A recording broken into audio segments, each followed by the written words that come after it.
Alors je vais demander à Émilie Bourdu de bien vouloir venir me rejoindre. Je vais lui prêter mon micro. Puis après on aura nos autres intervenants. Bonsoir. Bonsoir. Alors, je prends juste ça. Docteur en économie de l'Université de Poitiers, chef de projet à la Fabrique de l'Industrie. Rien que ça. Oui, tout à fait. D'abord, je tiens à dire que la Fabrique de l'Industrie est très fière ce soir d'être partenaire de cette semaine Université Entreprise Territoire. Je tiens vraiment à remercier Michel Guérin d'être venu vers nous avoir présenté son projet, et puis à remercier l'ensemble des équipes de l'Université de Poitiers avec lesquelles nous avons eu de très bonnes relations dans la réalisation de cet événement. Et puis parce que parfois on ne remercie pas assez ses propres équipes, je tiens à remercier les équipes de la Fabrique, en particulier Sounia, qui m'a épaulée sur la soirée de jeudi et sur cette soirée. Alors peut-être quelques mots sur la Fabrique de l'Industrie, parce que vous ne connaissez pas forcément cette institution, enfin ce think tank. Plus simplement, c'est un centre de ressources et de débat consacré à la thématique industrielle. On a été créé il y a un peu plus de 3 ans par l'UIMM, le groupe des fédérations industrielles, le GFI, et puis le Cercle de l'Industrie. Donc on est présidé par Louis Gallois et Denis Ranck, ça vous l'avez rappelé tout à l'heure en introduction, Michel. Et puis, donc par rapport à nos activités, on a 3 grandes activités. On produit des études donc sur différentes dimensions relatives à la compétitivité industrielle. Toutes ces études, elles sont consultables, téléchargeables en ligne, et on en a des exemplaires ce soir. On monte aussi un certain nombre de conférences à Paris sur les territoires. Et puis, on essaye de se rapprocher de plus en plus de publics scolaires, des professeurs, voilà, des jeunes. Et donc pour ce faire, on met en place des actions assez sympas.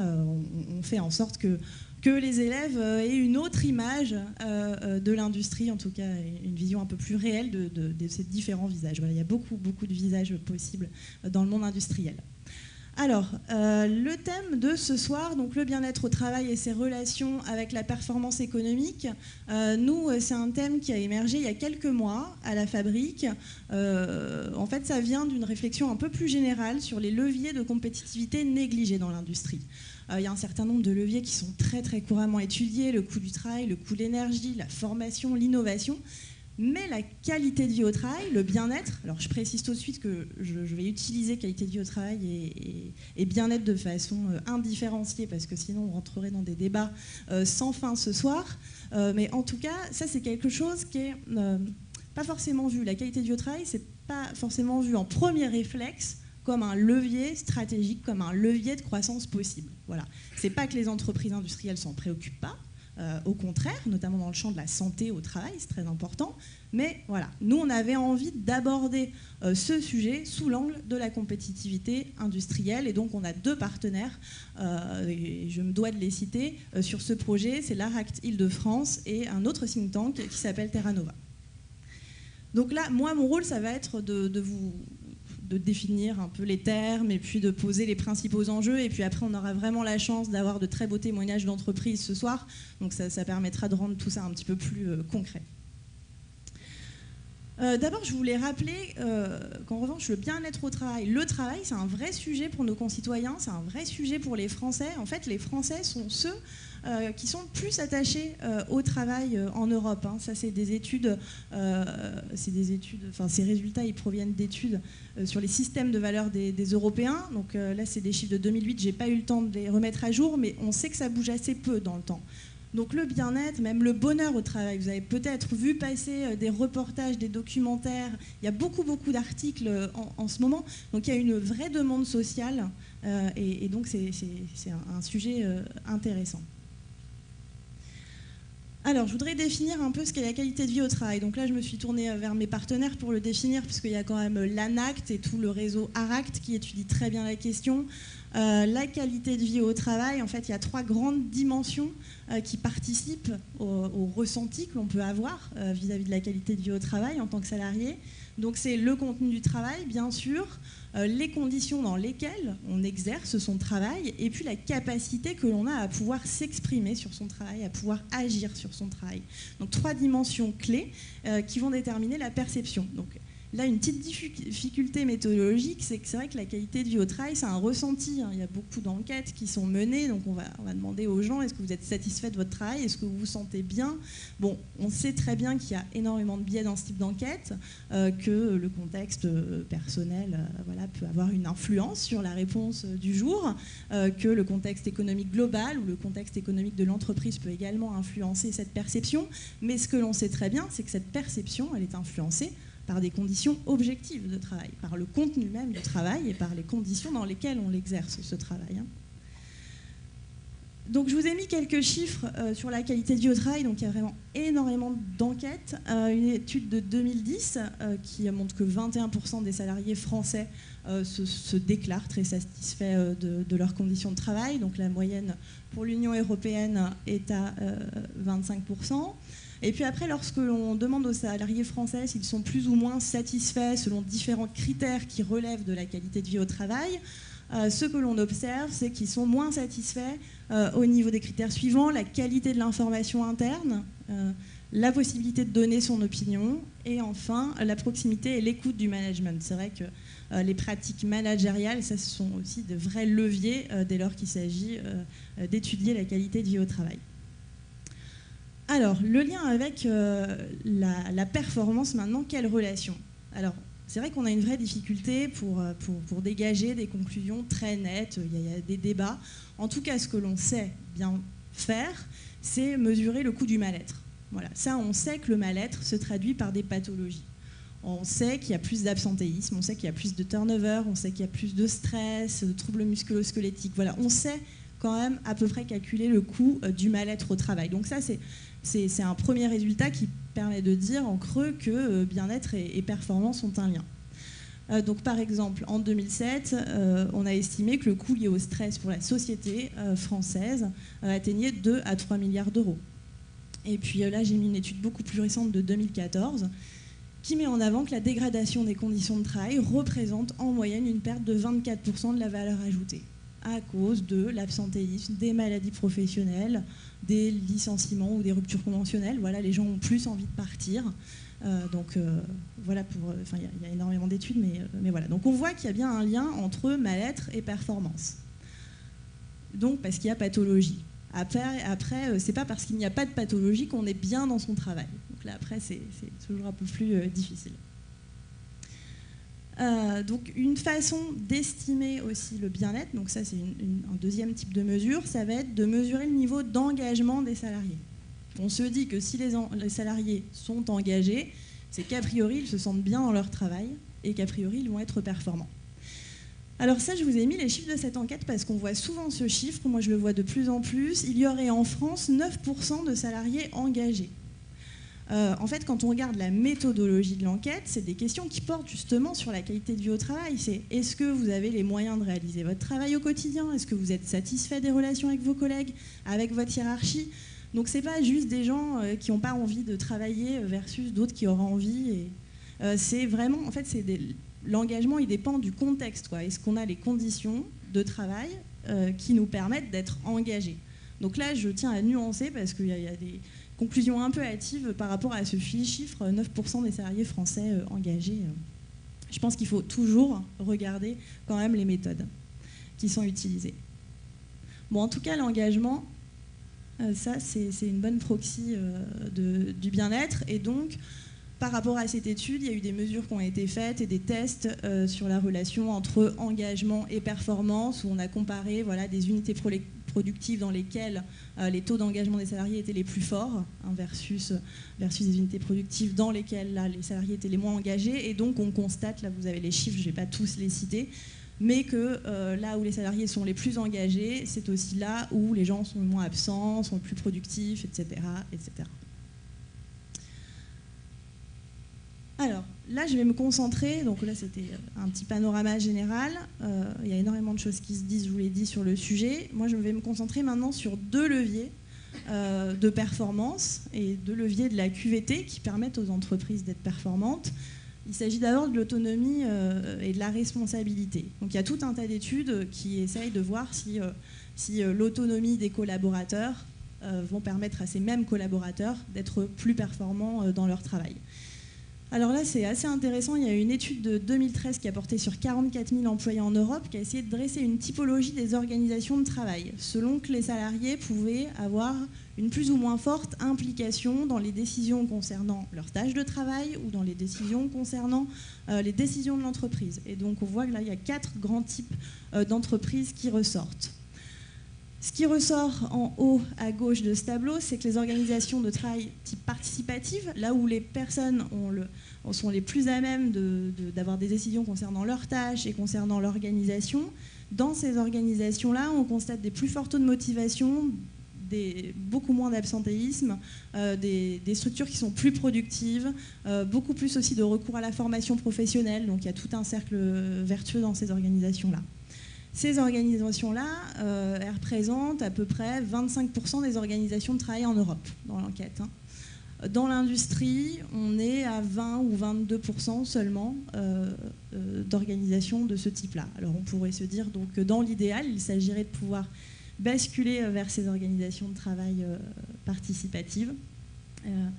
Donc ça, c'est un travail qui est en cours dans beaucoup d'entreprises industrielles aujourd'hui. Et puis, un autre levier, et ça je fais référence à des travaux très intéressants d'Yves Clos, qui est un psychosociologue du travail, c'est le sens du travail. C'est-à-dire qu'on ne peut pas être bien dans son travail si on n'a pas l'impression de faire du bon travail. Et parfois, le stress, il est généré tout simplement parce que les collaborateurs n'ont pas le sentiment d'avoir toutes les cartes en main pour réaliser un bon travail, parce qu'ils ont des critères eux-mêmes de qualité de leur travail, et puis ces critères-là, en fait, ce ne sont pas forcément les mêmes que ceux du manager, que ceux des actionnaires, etc. Et donc Yves Clos, lui, il nous dit qu'il faut rétablir la dispute professionnelle. Mettre tous ces gens-là autour d'une table, filmer aussi le travail, leur montrer ce que de façon concrète les ouvriers font dans l'industrie, par exemple, et discutons de nos critères, de nos exigences ensemble, et puis voilà, voyons si c'est vraiment possible d'atteindre les objectifs et ce pourquoi c'est pas possible. Et donc redonnons du sens au travail et aussi par là même après de l'autonomie dans les tâches aux collaborateurs. Donc voilà, deux grands leviers, il y a beaucoup de travaux qui concernent l'autonomie et qui concernent le sens du travail. Et donc enfin nous, ce qu'on observe, et notamment dans l'industrie actuellement, c'est qu'il y a une vraie réflexion sur l'organisation du travail. Alors, aussi dans le cadre de l'usine du futur, du plan industrie du futur, parce qu'on sait bien que cette industrie du futur, c'est pas que des questions de process, c'est pas que des questions de technologie, c'est une question de comment on replace l'homme au cœur de l'organisation, comment on lui redonne de l'autonomie, de la responsabilité. Donc il y a tout un tas de nouvelles formes d'organisation qui émergent. Donc là, je vous ai mis une liste de ce qu'on peut voir actuellement. Donc il y a le mouvement des entreprises dites libérées. Donc là, on va pouvoir avoir un témoignage ce soir.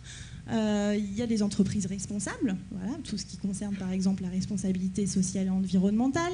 Il y a les entreprises du numérique aussi qui font bouger un peu les lignes en termes d'organisation du travail, et ça diffuse dans l'industrie évidemment. Voilà, les organisations responsabilisantes, le travail en équipe autonome, et puis il y a de nouveaux métiers aussi, c'est assez sympa, il y a vraiment des gens qui sont recrutés dans les entreprises pour assurer le bonheur de l'ensemble des salariés, donc ça c'est des nouveaux métiers qui émergent. En tout cas moi je retiens 3 tendances de fond de tous ces modèles, c'est qu'en général c'est des modèles qui sont basés sur la confiance, donc sur l'autonomie, sur la responsabilité. On voit aussi apparaître des structures hiérarchiques beaucoup plus plates dans ces organisations. Et puis, il y a une vraie réappropriation du travail par ceux qui le font au quotidien. Et donc, je crois que ça, c'est une avancée essentielle. Voilà. Merci beaucoup, Émilie, pour cette présentation. Vous pouvez l'applaudir. Vous allez prendre place. Je vais appeler Pierre-Yves Laurent, Yves Troussel, Roger Belot, s'il vous plaît. Vous allez prendre place et on va commencer avec vous, Yves Troussel. Peut-être une réaction par rapport à ce qu'on vient de découvrir ensemble. Yves Troussel, responsable RSE entreprise Aigle, notamment, il est notre casquette, il va peut-être nous en parler. Je vous laisse vous installer, Monsieur Belot ici, Monsieur Troussel ici. Et vous avez un micro qui est là. Voilà, bonsoir. Est-ce que ça fonctionne? Allez-y. Oui, je pense. C'est formidable. Est-ce que ça apporte un commentaire, un sentiment, ce qu'on vient de découvrir ensemble? Oui, d'abord un petit merci à l'université de m'avoir convié. C'est toujours un plaisir de pouvoir exprimer ses convictions sur sur le bien-être au travail, la qualité de vie au travail. Je suis un peu embêté parce que là, Émilie Bourdu, elle a fait un tel travail de synthèse et que voilà, je suis un peu pris de cours. Mais voilà. Parlez-nous de ce que vous faites chez bon, vous, alors, à ce moment-là. j'adhère bien entendu puisque donc ces travaux ont été inspirés en partie par les travaux de l'ARACT ou de l'ANACT. Donc je suis effectivement directeur RSE de la société Aigle International, mais également président de l'ARACT de Poitou-Charentes. Donc ces thématiques qualité de vie au travail sont effectivement au cœur de nos discussions, de nos gouvernances et de notre stratégie. Alors c'est ce qui me permet d'ailleurs de relayer ça du côté d'Aigle et de la RSE. Je vais essayer de faire le lien avec la thématique, donc concilier performance économique et vie au travail. Donc bon, c'est un aspect un peu négatif, concilier. C'est-à-dire qu'on peut penser, est-ce qu'on peut être performant économiquement en s'intéressant à l'individu. Bon, je pense qu'il n'y a pas besoin d'épiloguer, ça a été expliqué. Il y a des études sérieuses maintenant, ça paraît une évidence. Moi, j'irai un petit peu plus loin. C'est en quoi ça peut être un levier fort de la performance économique. En tout cas, c'est la façon dont on voit les choses chez Aigle.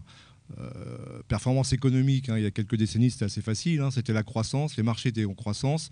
Il suffisait d'être dans le bon marché ou de positionner des produits sur ce marché-là. Et quelque part, ça allait tout seul. On était tous des super bons managers et très contents de l'être. Ça, c'était la première période. Après, il y a un peu moins longtemps, on s'est dit il n'y a plus trop de croissance, en tout cas en France. Comment on va faire pour continuer à être performant économiquement, c'est-à-dire gagner de l'argent? On va réduire le coût du travail. On le réduit par l'informatisation, c'était mon premier métier, par la robotisation, par la globalisation ou l'externalisation dans des pays à faible main-d'œuvre. Bon, ça c'est bien, sauf qu'au bout d'un moment, on ne va pas tous l'externaliser, notamment nous les managers. Au bout d'un moment, il faut aussi qu'on ait du travail, et on ne va pas se robotiser. Donc il faut trouver autre chose. Et moi j'ai une conviction, c'est à défaut de baisser le coût du travail, parce qu'on ne peut plus, on est un peu au taquet, en tout cas en France, sauf à revoir effectivement le modèle social. Mais je pense qu'est-ce qu'on ne pourrait pas essayer d'augmenter le goût du travail, et pour moi c'est ça le sens. Je crois qu'il y a eu une donnée très simple. La valeur ajoutée peut être augmentée de 24% en s'intéressant à la qualité de vie au travail des salariés. C'est-à-dire que comment faire la même chose avec les mêmes ressources, notamment les ressources humaines, et gagner 24% de plus. Enfin, je le traduis comme ça. Donc là, je me dis, mais il y a un vrai levier. Donc oui, il y a une réalité économique. Je suis directeur RSE, je m'occupe donc de faire le même travail chez Aigle en essayant d'économiser les ressources naturelles. Donc désolé, je suis industriel Châtelleraudais. Je ne sais plus où est la personne. Mais je suis dans le caoutchouc. Je ne sais pas si c'est mieux, mais en tout cas, je ne suis pas dans le monde automobile. Donc c'est plus souple. Voilà. Donc effectivement, le caoutchouc, c'est des arbres, c'est de l'EVA, etc. Donc on essaie de prendre ça en compte. On est à un grand de Survienne, on va essayer de préserver les écosystèmes, la biodiversité sur notre site, 32 hectares. C'est un des projets qu'on a commencé. Et ça, c'est important, pas que pour les animaux, mais pour les salariés. C'est-à-dire d'aller... Aix, c'est une vieille caserne militaire américaine. C'est pas très sexy quand on vient là. Voilà, un projet environnemental qui va contribuer à améliorer l'envie de venir sur le lieu de travail. Après, il faut être cohérent. On ne peut pas s'intéresser aux arbres et pas aux hommes. Donc on s'intéresse aux conditions de travail. Voilà. Donc les conditions de travail, on l'a dit, je ne vais pas répéter. Par contre, ce que je voudrais simplement préciser, je terminerai là-dessus dans la parole, c'est comment on fait. Parce que c'est un vœu pieux. Comment on fait pour le bien-être au travail. Ça peut être gigantesque, on interroge tout le monde. Qu'est-ce qu'on fait? Moi, je dis qu'il y a une petite solution simple, et ça, c'est grâce aux travaux de l'ARACT, et notamment sur les risques psychosociaux, dont on commence à accepter de parler en entreprise, parce qu'on voit qu'il y a aussi des leviers importants. Vous savez, pour améliorer le bien-être au travail et donc la performance, commençons à nous intéresser aux vraies situations problèmes qu'il y a dans l'entreprise. Quand quelqu'un est en mal-être, absentéisme, maladie, ou la tête comme ça se voit assez vite, prenons et intéressons-nous et essayons de savoir quelles sont les causes. Et de ces causes, on déduit des solutions d'amélioration sur l'organisation du travail, sur les relations de travail. Est-ce qu'il y a un mal-être parce qu'avec le collectif à côté, ça ne se passe pas bien? Avec mon manager, voilà. Et améliorons tout ça. Et naturellement, la performance, c'est logique. Je suis bien là où je suis, avec qui je travaille. va s'améliorer de facto.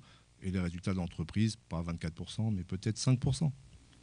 Un mot, vous qui avez eu les mains, j'étais prêt à dire dans le cambouis, dans le caoutchouc, quand on parle risques psychosociaux, qui est-ce qui est le plus dur à convaincre? C'est plutôt du côté de la hiérarchie et le directeur et le président et le conseil d'administration, ou c'est les employés tout simplement?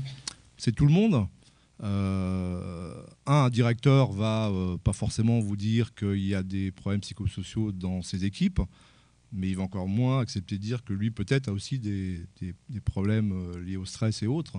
Ce qui est une évidence. Quand vous travaillez de plus en plus et que les résultats sont de moins en moins là, parce que la crise est là, comment voulez-vous être super bien dans la tête? Donc les directeurs ont du mal, les employés ont du mal, parce que c'est peut-être à cause du collègue avec qui la relation s'est dégradée que ça ne se passe pas bien. Donc ça, j'ai du mal à... Donc en fait, la seule façon de le faire, c'est de créer un mouvement d'entreprise à tous les niveaux. Au niveau de la direction, au niveau des employés, au niveau des collectifs.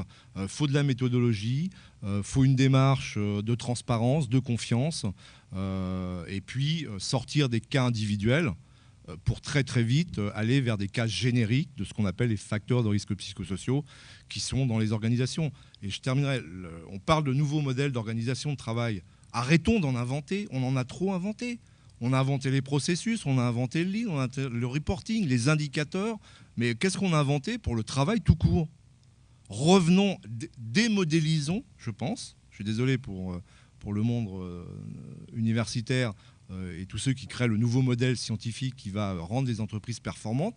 Revenons à des choses basiques. On a parlé de sens au travail, on a parlé de la beauté du travail, de la qualité du travail, et intéressons-nous aux gens qui travaillent. Tout simplement. Yves Troussel, un dernier mot. Il y aura probablement des questions pour vous tout à l'heure.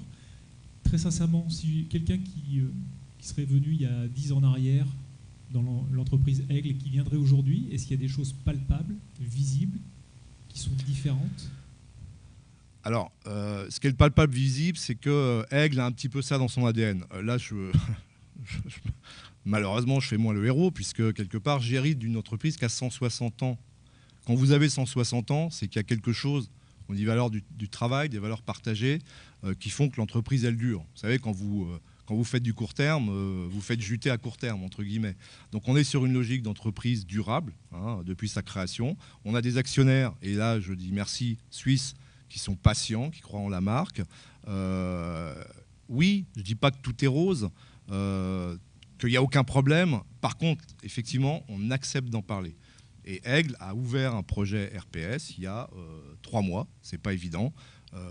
On est encore en réunion ce matin avec des gens de tout horizon, au niveau hiérarchique, au niveau métier, et on en parle. Donc oui, on n'en parlait pas il y a 2 ans, pas du tout. On parlait par contre déjà de TMS, troubles musculo-squelettiques, puisqu'il y a 200 personnes qui fabriquent, ce sont des gestes difficiles. Voilà, on en parle. Après, tout ça a des limites. Oublions pas qu'il faut travailler quand même. Et que le travail, c'est dur. Par contre, quand il est fait dans le plaisir de faire, voilà, je suis là, il est 19h et des bananes, je travaille, mais je ne m'en aperçois pas. Très bien, merci pour ce témoignage. Pierre-Yves Laurent, je vais vous laisser le micro, vous pouvez prendre celui-là. Responsable de marque représentant l'entreprise Lippi, un petit mot de présentation déjà sur ce que vous faites. Oui. Bonsoir. Effectivement, responsable de marque chez Lippi. On fabrique... vous pensez qu'on fabrique des clôtures, nous, on imagine des espaces de liberté. En fait. Oui. Ça change un peu tout. C'est le début en fait de l'histoire. Effectivement, alors entreprise libérée, j'aime pas trop ce mot-là. Déjà parce que c'est une marque déposée par une personne qui vend ce concept. Donc de ce fait, je n'aime pas utiliser ce mot-là. Je préfère largement le mot d'ailleurs qui a été repris dans la très bonne synthèse qui a été faite. Bravo. Plutôt sur la collaboration des entreprises collaboratives ou participatives. Comment ça peut se traduire dans une entreprise? Alors pour faire assez rapide, on est 170 personnes. On appelle ça les Lippiens. C'est une grande famille. On n'a que 50 ans. On est tout jeune. Donc il y a eu déjà 3 ou 4 générations de la famille Lippi, puisqu'elle est toujours dirigée par 2 frères aujourd'hui. Ce qui a changé, effectivement, c'est la crise. on avait deux choix, soit baisser les prix et refaire notre CV pour le présenter assez rapidement, soit se réorganiser et voir ce qu'on allait devenir. Alors ça s'est fait plus ou moins facilement. La libération, je ne parle pas d'entreprise libérée, mais de libération quand même, c'est donner la possibilité à tout le monde de s'exprimer déjà. Donc, toute l'entreprise a assisté à ce qu'on a appelé des cercles de vision collectifs où tout le monde s'est réuni en disant voilà, moi demain j'ai envie de faire ça, je vois l'entreprise dans telle ou telle situation. Donc il y a un certain nombre d'éléments qui sont sortis de ces réunions. Et ce qui nous a donné en fait le sens, on en parlait tout à l'heure, le sens de notre travail à tous les Lipiens. Ça nous a donné des perspectives et le chemin à accomplir. Alors une fois qu'on a dit ça, il reste tout à faire. C'est là où ça se complique effectivement, parce qu'on arrive dans l'humain. Monsieur disait tout à l'heure, effectivement, une fois qu'on a fait le lean, les 5S, tout l'attirail pour faire de la performance économique avec les outils qu'on a aujourd'hui, une fois qu'on a tout fait, on n'est toujours pas performant. Concrètement, en France, on a quand même un gros problème. La seule chose qui reste, c'est l'humain. Et là, l'humain, c'est pas un chiffre, c'est pas on rentre dans la psychologie des gens. Chacun a sa vision des choses, chacun a sa vision de sa propre vie, parce que là, on touche bien des vies humaines sur leur perception, leur vision de l'entreprise pour eux. Est-ce qu'ils ont envie de s'investir? Est-ce qu'ils ont envie de faire des loisirs à l'extérieur et de passer le moins de temps possible dans l'entreprise? Il y a tous les cas de figure. Il y a ceux qui sont complètement perdus quand on les libère. Demain, si on vous demande fais ce que tu as envie de faire dans l'entreprise, tu as l'entreprise à ta disposition pour y arriver, c'est pas simple. C'est pas simple, il y a des gens qui ont besoin d'avoir des cadres, il y a des gens qui ont besoin d'avoir du reporting tous les jours, il y a des gens qui ont besoin tous les matins qu'on leur dise il faut faire ci ou ça. Alors ça c'est ce qu'ils croient au départ. Après, ça demande un accompagnement beaucoup plus poussé, mais il y a tous les cas de figure. Il y a ceux qui se lancent comme ça, et qui sautent de l'arbre et qui tombent par terre. Il y a ceux qui volent, il y a ceux qui... Et c'est toute la complexité, effectivement, c'est qu'on touche l'humain, on ne touche pas des chiffres, on ne touche pas des chronos sur une machine, on ne touche pas de la masse, nous on brasse pas du caoutchouc mais de l'acier. Voilà, tout ça c'est facile. Voilà, ça on y arrive, ça fait 50 ans qu'on le fait, donc on est assez performant, mais c'est pas suffisant. Donc nous on s'est attaqué à l'humain. Effectivement, j'ai la chance de travailler dans une entreprise aujourd'hui qui est dirigée par deux frères, je vous l'ai dit, qui sont convaincus déjà, et je pense que c'est la clé de la réussite, c'est d'avoir des dirigeants qui sont convaincus sur la démarche et qui le portent en eux, c'est-à-dire qu'ils le transpirent. Et tout ce qu'ils font, tout ce qu'ils disent est dans ce sens-là. Et rassure, c'est un côté rassurant. Après, on a commencé en 2008, je ne sais pas si on en est sorti, mais en tout cas, ça a quand même pas mal progressé. Évolution ou révolution? Effectivement, il y a eu des étapes. Il y a eu la révolution, parce qu'il y a un certain nombre de personnes à qui ça n'a pas plu, concrètement. On s'y est peut-être mal pris au départ. Il y a peut-être eu. Il faut se remettre en 2008. En 2008, les entreprises libérées, ça n'existait pas. Enfin, on en entendait à peine parler. Il y avait Favi à l'époque. Favi, Monsieur Zobry, c'est une personne très charismatique, très, très compliquée. C'est un modèle qui est très difficilement calcable sur une autre entreprise. Donc, ok, c'est performant, c'est très bien ce qu'il a fait. Il a fait de grandes choses avec son entreprise, mais c'est difficile à reproduire.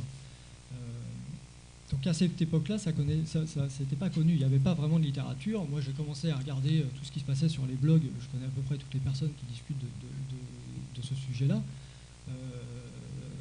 On a dû faire notre chemin. C'est-à-dire que le débroussaillage, c'est nous qui en a fait une partie. Il n'y avait pas d'écrit, il n'y avait pas de recette magique, si tant est qu'il y en a une aujourd'hui.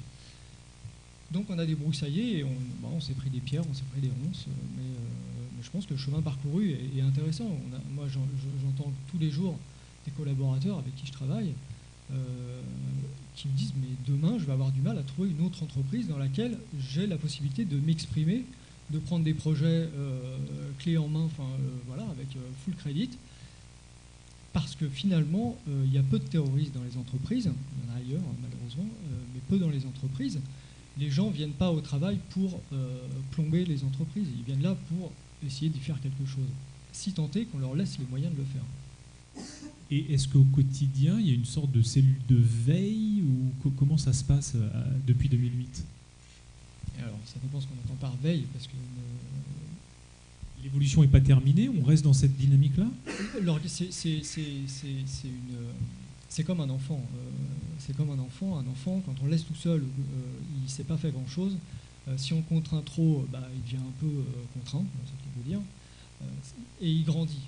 C'est-à-dire qu'il grandit, devient adolescent, enfin enfant, adolescent, mature, plus ou moins mature. Il y a des gens qui deviennent plus ou moins matures rapidement, d'autres ont besoin de plus d'accompagnement.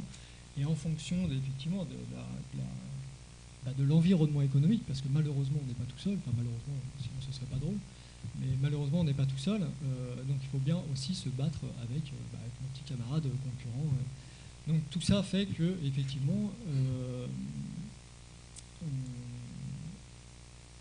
on a besoin d'être très soudés et d'avoir la même vision des choses. Alors, le partage collaboratif, c'est pas tout à fait sur la veille. Alors, la veille, je vais reprendre parce qu'il y a beaucoup de sujets, je crois qu'on pourrait y passer la nuit. Sur la veille, concrètement, là, on est en train de lancer des enquêtes anonymes dans l'entreprise, justement sur la qualité de vie au travail.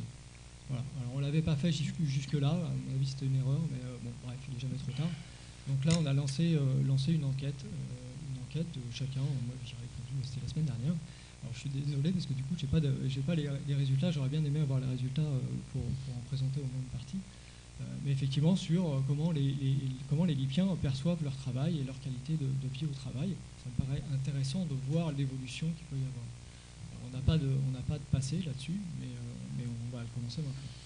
Un dernier mot, quand je vous ai eu au téléphone pour préparer cet entretien, vous m'avez dit que vous avez des exemples, je ne prêt dire flagrants, mais non, mais des exemples concrets des évolutions des Lipiens. Racontez-nous un peu. Alors, sur certains postes. Sur certains postes, on a des personnes, par exemple, qui étaient sur les cabines de plastification, donc des ouvriers, pour appeler ça comme on les connaît, des opérateurs, dans le vrai jargon, qui brassent de l'acier toute la journée. Donc il y a ces personnes-là qui sont passées aujourd'hui administrateurs des ventes, c'est un commercial sédentaire en fait, qui est derrière un ordinateur du coup et qui prend des commandes toute la journée, qui saisit.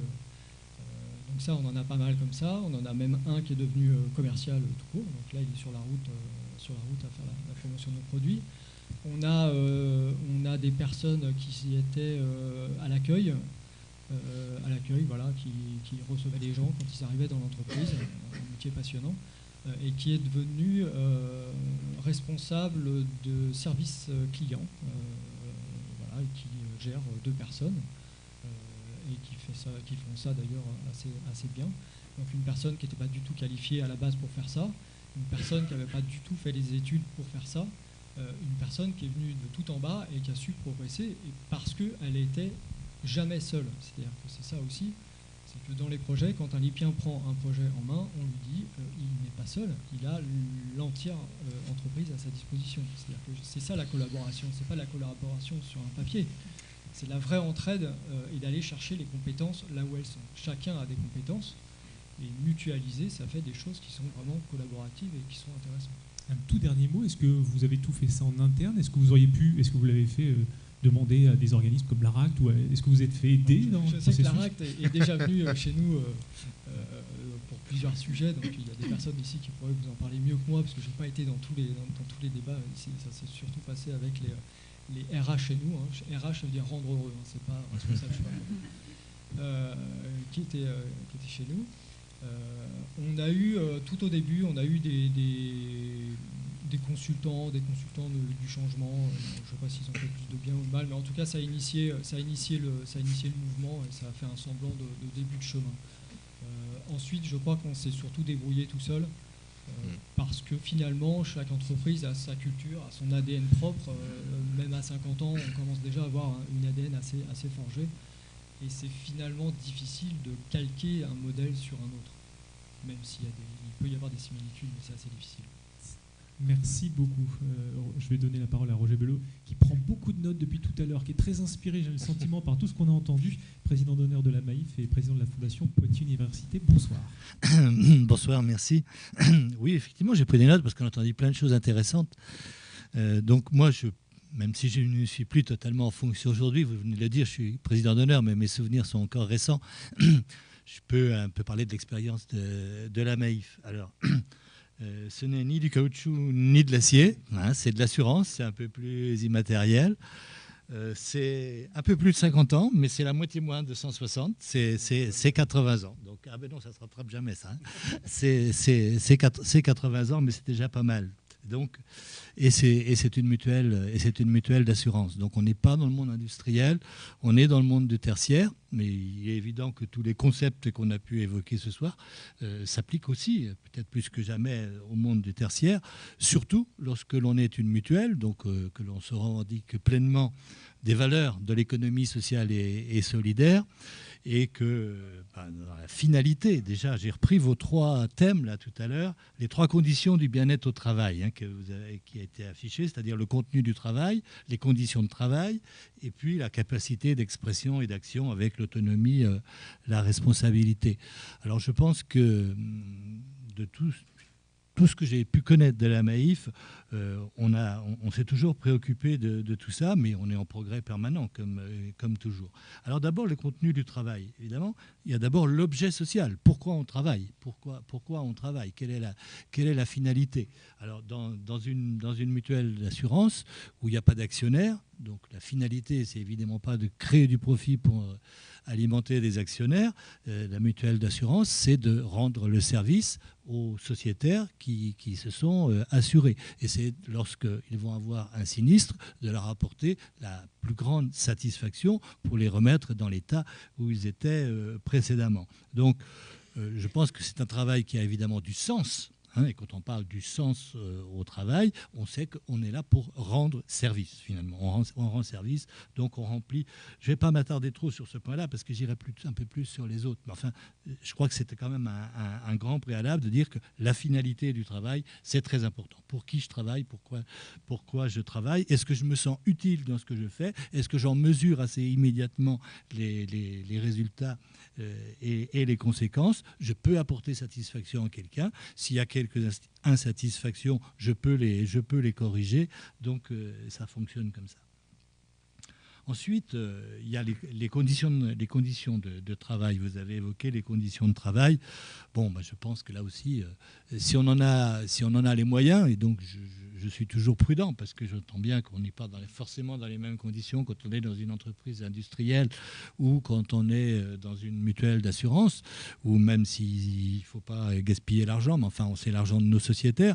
Mais dans les périodes qu'on a appelées les 30 glorieuses où nos mutuelles se sont développées, il y avait des conditions financières qui permettaient de construire un beau siège social avec des bonnes conditions de travail, avec des aménagements des locaux qui soient adaptés et qui soient modulables d'ailleurs, parce qu'aujourd'hui on constate qu'on a davantage besoin de locaux où le manager et les salariés se côtoient, donc avec des cloisons souples, on peut, et à la demande des managers et des salariés eux-mêmes, on peut faire évoluer ces conditions. C'est très important aussi, les conditions dans lesquelles on est installé. Je ne parle pas aussi de la restauration, la qualité du restaurant d'entreprise. On a tout ça. Il y en a qui sourient parce que quelques-uns connaissent, alors ils sourient. Bon. Il y a aussi les horaires de travail, par exemple.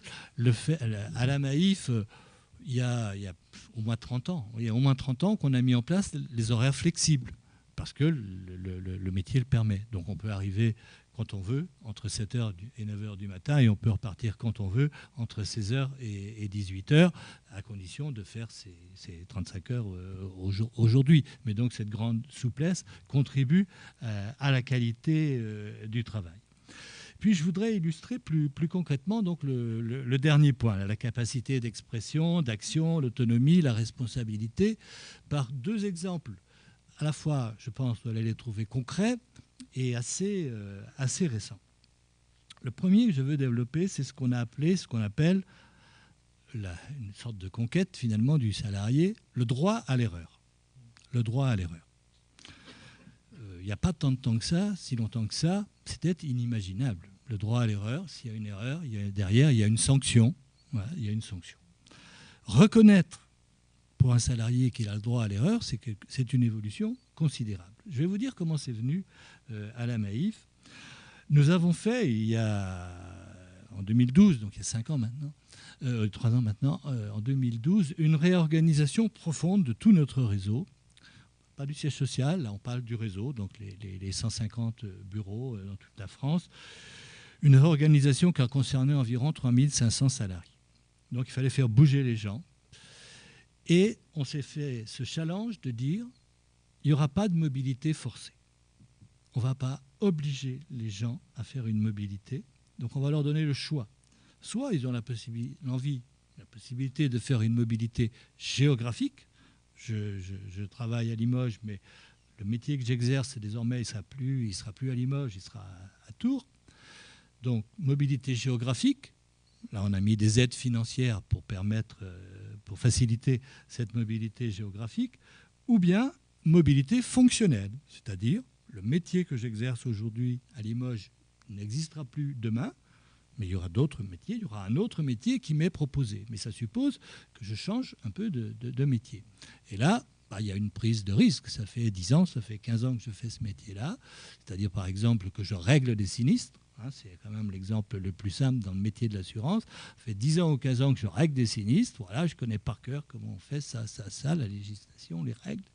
Et puis demain, si je veux rester à Limoges, il va falloir que j'ai une fonction plutôt commerciale, avec de la relation avec le sociétaire, on dirait le client ailleurs, mais nous on dit le sociétaire, avec de la relation. Et ce n'est pas forcément les mêmes qualités, c'est pas forcément... donc à ce moment-là, c'est là qu'on a commencé à instaurer le droit à l'erreur pour ces personnes. C'est-à-dire accepter qu'ils s'engagent dans cette nouvelle fonction, mais qu'au bout de 3 mois, de 6 mois, ils puissent constater que ça ne leur convient pas, et donc qu'ils trouvent une autre solution, mais aussi accepter que dans l'exercice, et pendant qu'ils sont en train de découvrir leurs nouvelles fonctions et de se les approprier, il puisse effectivement y avoir le droit à l'erreur sans que derrière, il y ait une sanction. Et ça a formidablement bien marché. Et donc, 2 ans après, dans un accord d'entreprise sur la prévention des risques psychosociaux, on a généralisé ce droit à l'erreur pour l'ensemble des salariés de la mutuelle.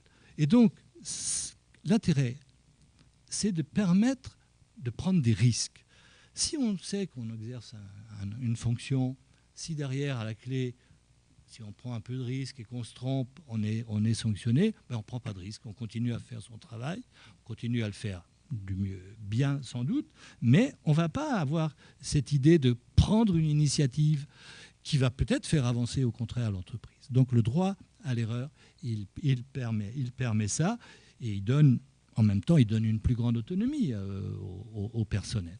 Donc voilà cet exemple du droit à l'erreur que je voulais prendre. Puis si j'ai le temps, on peut en dire un deuxième. 2 minutes. 2 minutes. Oui, ça me va très bien, merci. Et puis c'est vous qui déclenchez le chrono, de toute façon. C'est vous qui avez le chrono, moi je ne regarde pas ma montre. Non, l'autre exemple, il est plus ancien, mais il est toujours d'actualité.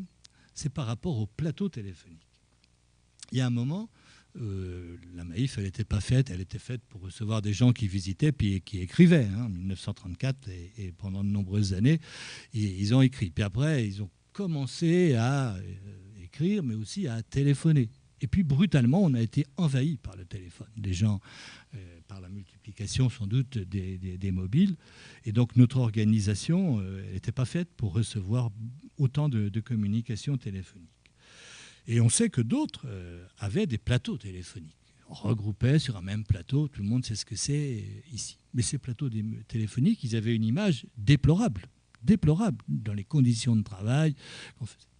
Eh bien, nous avons fait le challenge à ce moment-là, le défi de créer des plateaux téléphoniques, mais je dirais à vocation humaine, et avec toutes les différences qu'il peut y avoir. Et ça a été une réussite. Quelles sont ces différences ? Premièrement, le salarié qui est sur un plateau téléphonique, il n'a pas la petite lampe rouge qui s'allume au bout de X minutes parce qu'il a consacré tout de temps à son interlocuteur. Non, on est là pour rendre conseil, pour donner un conseil, pour rendre le service. Donc, il n'y a pas la petite ronde rouge. Il n'a pas un guide qui lui dit « posez la question », parce que ça se passe comme ça, vous le savez quand même. Il n'a pas un guide qui dit « il faut poser telle question, telle question, telle question ». Non, il est libre, il est autonome, il est responsable. Il a tout le temps qu'il lui faut et il adapte son questionnement, son dialogue aux sociétaires qu'il a en face de lui. Ensuite, il y a aussi des horaires adaptés, etc. Je ne passe pas des conditions matérielles. Mais je veux dire qu'on peut montrer, et on le montre, on peut faire que quelque chose qui avait une mauvaise image et qui peut effectivement être très négatif comme un plateau téléphonique, on peut aussi y trouver du bien-être au travail. Et dans la presse locale, il y a un ou deux Niortais ici, dans la presse locale récemment, il y avait une salariée d'un plateau téléphonique Niortais qui témoignait de ça. Moi, ça m'a fait plaisir parce que je trouve que c'est une belle valorisation pour l'entreprise quand un salarié exprime cette satisfaction-là. Parfait. Merci beaucoup. Vous avez assuré.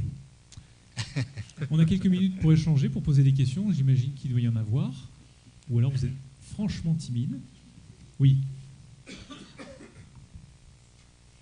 Oui, bonsoir Nathalie Martin-Papineau, enseignant-chercheur en sciences politiques. Moi, j'ai été particulièrement frappée, même si on les connaissait, c'est vrai, mais par le rappel des chiffres sur les enquêtes relatives au sentiment de bien-être au travail des Français. Voir comment nous sommes vraiment dans les derniers du peloton européen. Et j'ajouterai un élément supplémentaire de pessimisme par rapport à ça, en soulignant qu'on a évoqué la qualité de vie au travail dans l'entreprise privée, on a évoqué la qualité de vie au travail dans le secteur mutualiste. On pourrait, je crois, l'évoquer de la même manière dans le secteur de l'administration publique, pour souligner que précisément, alors même qu'on ne nous parle plus que de réforme de l'État, que de révision générale des politiques publiques, etc., on reproduit un modèle qui est strictement un modèle hiérarchique dans lequel il n'y a aucune espèce de début de réflexion liée à toutes ces questions de qualité de vie au travail. Et vraiment, dans toutes les administrations, quelles qu'elles soient, aussi bien d'État que locales, on ne peut faire malheureusement que ce constat-là. Et je crois qu'on est en retard dans le secteur public par rapport aux initiatives qui sont certes ponctuellement prises dans le secteur privé, mais qui ont déjà le mérite d'exister. Et là, vraiment, je crois que le chemin à parcourir est encore très long.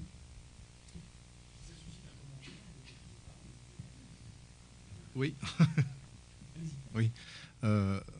Oui, vous avez raison. Et à l'ARACT, effectivement, on est comme ce sont des financements publics à destination du privé, on peut malheureusement pas mettre à disposition les compétences et expertises dans le monde public comme ça devrait être. Donc, effectivement, il y a ce problème-là. La deuxième chose, et je me permets parce qu'on est quand même dans un contexte de témoigner vis-à-vis des étudiants qui seront les managers de demain. Et on pourrait se dire, mais pourquoi est-ce que ça a l'air si simple et si évident pour tout le monde que dans une organisation où le bien-être au travail fait l'objet d'attention, tout le monde ne le fait pas. Je pense qu'on a complexifié les organisations. Je l'ai un petit peu dit tout à l'heure. Et pourquoi on a complexifié les organisations? Parce qu'on a voulu organiser, centraliser, puis décentraliser, processer, outiller. Et nos organisations sont devenues très très complexes. Et tout va beaucoup plus vite avec les médias nouveaux, le digital, la globalisation, etc. Donc pour moi, il y a, et là j'adresse entre guillemets un vœu pieux dans les programmes de formation, quand on commence à parler à un manager qui doit avoir les compétences pour activer ou réactiver le bien-être au travail, on lui demande quoi? Des compétences de psychologue, des compétences de sociologue pour travailler dans les collectifs, des composantes techniques, des composantes de gestion, des composantes d'organisation. Et moi, aujourd'hui, ce que je vois, c'est qu'on est encore dans des logiques de disciplines séparées. On a parlé de transdisciplinarité tout à l'heure. Je pense que le manager de demain, outre qui doit être équipé du TOEFL, TOEIC, parce qu'il est inimaginable qu'un manager de demain ne parle pas anglais, outre qui doit être formé à la bureautique, à la messagerie, au smartphone, etc. Sinon, il ne pourra pas faire son métier. Réfléchissons à comment on le forme et on l'équipe pour travailler sur ce bien-être au travail. Et là, on ne peut pas faire un master de psycho, un master de socio, un master de ceci, de cela. Qu'est-ce qu'on peut entre guillemets, inventer. Et là, on est aussi dans l'innovation, entre guillemets, académique. Oui, je voulais compléter parce qu'il y a un chiffre que je n'ai pas donné justement sur cet aspect, sur le rôle du manager. Donc en fait, il y a une étude de 2011 qui disait que seulement 10% des managers dans l'industrie avaient le temps d'être à l'écoute de leurs équipes et dans la proximité avec leurs équipes. Parce qu'ils sont tellement accaparés par des tâches, des reporting, et ils ont tellement ce souci de la performance. Voilà, on est plutôt dans un monde jusqu'ici, on était plutôt dans le management de la performance et on a oublié les hommes, on a oublié le travail. Donc là, ça y est, on y revient, on revient dans le management du travail. Mais cette étude, voilà, c'était assez frappant de voir que les managers aujourd'hui doivent changer de rôle. Enfin, je pense dans une entreprise comme la vôtre, on dit aussi que les managers aujourd'hui deviennent des coachs. Hein, c'était des coachs vis-à-vis des salariés. Allez-y, allez-y. Après, je vous donne. Effectivement, on n'est plus dans l'analyse de tableaux chiffrés parce que de toute façon, alors chez nous, ça a été fait comme ça, hein, c'est que les tableaux chiffrés, ils sont disponibles à tous. C'est-à-dire que tous les tableaux de bord, tous les reportings, tous les commentaires, et même les réunions, même les plus stratégiques, sont diffusés globalement dans toute l'entreprise. On a un G+, hein, pour ceux qui connaissent, donc c'est un réseau social qui est fermé dans l'entreprise, mais on a accès à absolument tout. C'est-à-dire que là, je sais qu'il y a un salon Paysalia, je sais ce qui s'y passe, je sais les chiffres qui ont été faits aujourd'hui, je sais absolument tout, et tout le monde a accès à tout, de l'opérateur jusqu'au directeur. Et effectivement, ouais, allez-y, sur le rôle du manager, effectivement, on est plus agriculteur, hein, on fait germer les talents et on n'est pas à contrôler des numéros. Voilà, ça change quand même, globalement, ça change tout. Merci. Pour une question de timing, on va prendre une dernière question et après on aura l'occasion de discuter autour d'un verre, ça sera bien sympathique. Bonsoir. Bonsoir, Jeanne-Marie Boutin, je suis consultante et justement ma spécialité depuis 5 ans, c'est d'intervenir pour que les managers soient vraiment des leviers de qualité de vie au travail. Et pour rassurer certains, ça vient aussi dans le domaine des collectivités territoriales. Je dirais que je fais un mi-temps pour les collectivités territoriales dans la région jusqu'à La Rochelle. Et une grosse collectivité vient de commander une formation développée auprès de tous les managers, hein, étalée sur 3 ans. Elle était sur la base du volontariat. Beaucoup de groupes se sont inscrits et maintenant c'est rendu obligatoire pour les quelques récalcitrants. Non, c'est pour dire que tout vient partout et dans le rapport Lamarck qui relatait un peu le constat, l'état des lieux dans les collectivités territoriales, il est bien spécifié que le rôle du manager est extrêmement important pour améliorer la qualité de vie au travail. Voilà. Merci, parce qu'il y a Louis Gallois qui nous attend. Merci à nos invités, on peut les applaudir. Merci. Je vous laisse prendre place, que sinon vous n'allez pas voir le film. Venez là, ça sera mieux. Voilà, le film promis.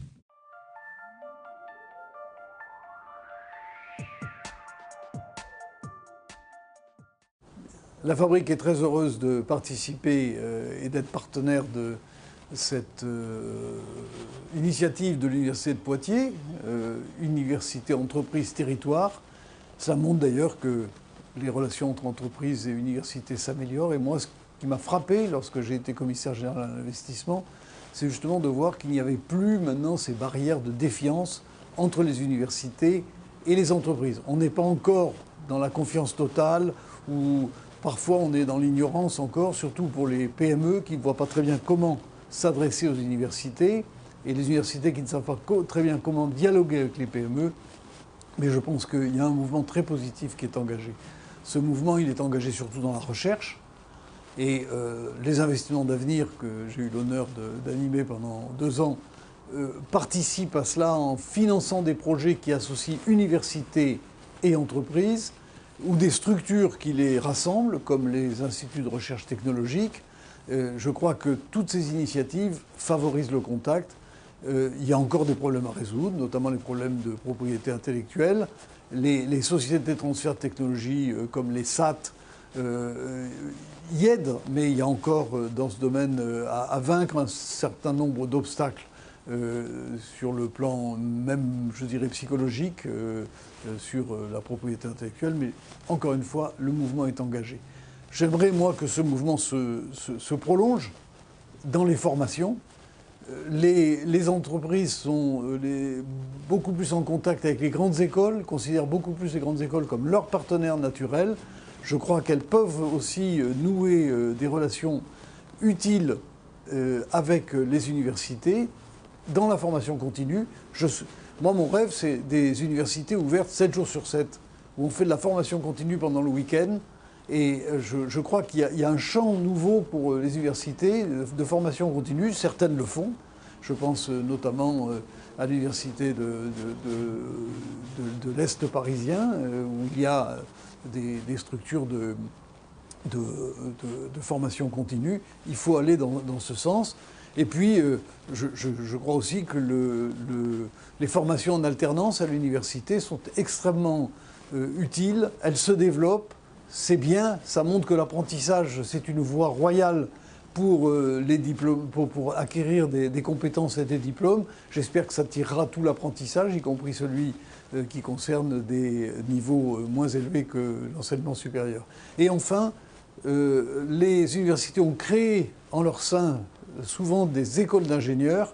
Ces écoles d'ingénieurs sont des écoles d'ingénieurs très proches du terrain, sont des écoles d'ingénieurs en 5 ans, à la sortie du bac. Elles apportent des profils différents des écoles d'ingénieurs classiques. Et je pense que cette complémentarité, cette diversité est vraiment intéressante pour les entreprises.